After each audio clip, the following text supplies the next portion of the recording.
केलाई फल फल हरियाणा सोच के केहू डरी है माई। केलाई फल फल हरियाणा सोच के केहू डरी है माई। तू छठ के बरत असो करी है माई। तू छठ के बरत असो करी रे माई। जाके ले आई फल हरियाणा सोच के देहू डरी है माई। जाके ले आई फल हरियाणा सोच के देहू डरी है माई। आदि कमल दुख सारा भरी है माई। तू छठ के बरत असो करी रे माई।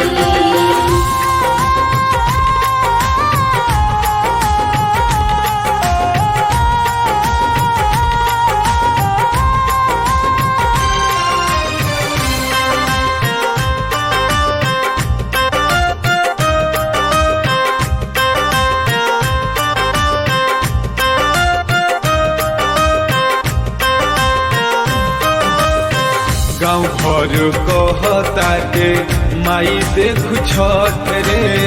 देहू तैयारी करू और झटपट रे।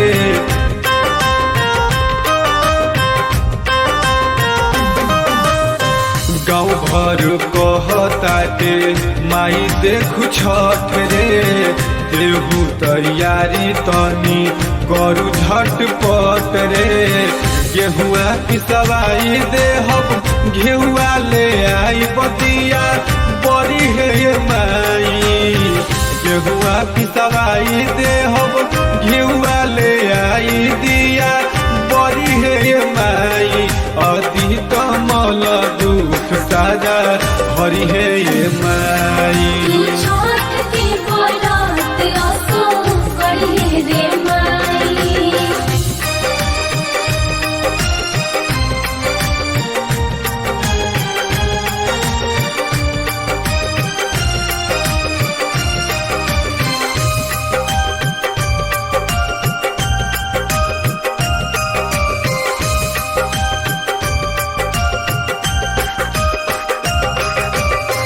बड़ा रे पावन हटे छठ के बरतिया। बेदिया बनाई बजा के अर्जुनपुर घटिया।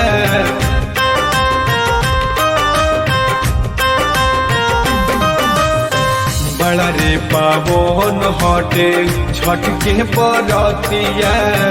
बेदिया बनाई बजा के अर्जुनपुर घटिया। धन जी हसमुख गई है छठी माई के गीतिया दुलरी है माई। धन जी हसमुख गई है छठी माई के गीतिया दुलरी है माई। तू छठ के बरत असो करी रे माई।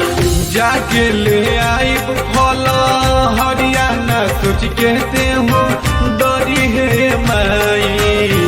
जाके ले आई फल हरियाणा सोच के देहू डरी है माई। आदि कमल दुख सारा भरी है माई। तू छठ के बरत असो करी रे माई। आदि कमल दुख सब हरि रे माई। Ambe recording studio Delhi.